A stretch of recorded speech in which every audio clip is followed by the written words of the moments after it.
All right, it's time to bring it online. We've gotten some chat questions in. Here's one from Katie.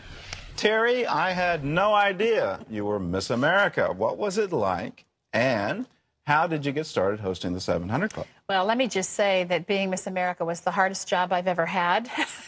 Really? Yes, really. Up at the crack of dawn, and sometimes 2-3 cities a day, and everybody wanting you to be fresh and So right for their event. We should pour it on now. That would be no, Gordon. I'm worn out now.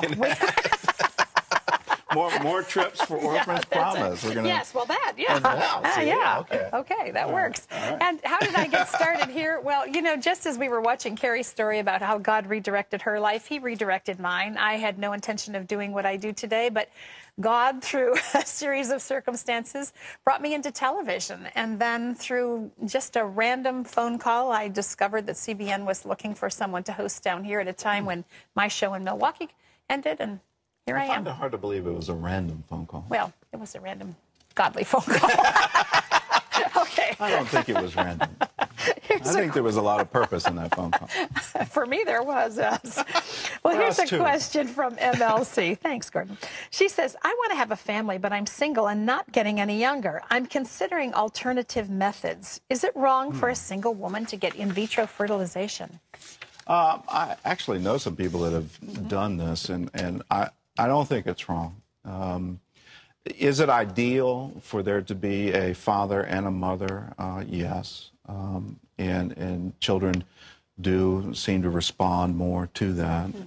But at the same time, if your heart's desire is to have a child, I think it's fine for you to use the technology that's available to us today to make that dream happen. What do you think? Well, I think it's fine, too. I mean, I don't think that's a wrong or right thing. The one thing I do think you have to consider is what it means to raise a child alone. You know, there's a reason that God puts children in families, and I would just say to you, be sure you have within your own family brothers, a father, men who can come alongside of you and be supportive and encouraging and there for you and your child. In your church, sometimes there are people who will do that for single moms as well.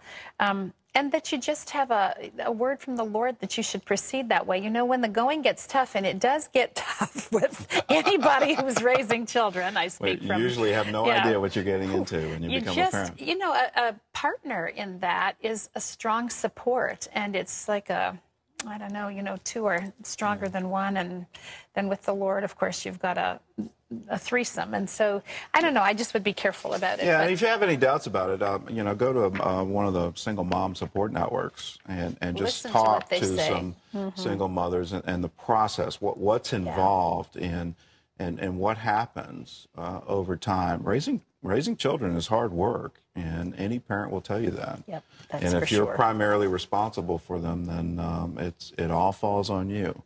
And as Jesus warned about just building a building, count the cost before you begin construction so that you can finish. Doesn't mean you shouldn't build it, just know what you're getting into.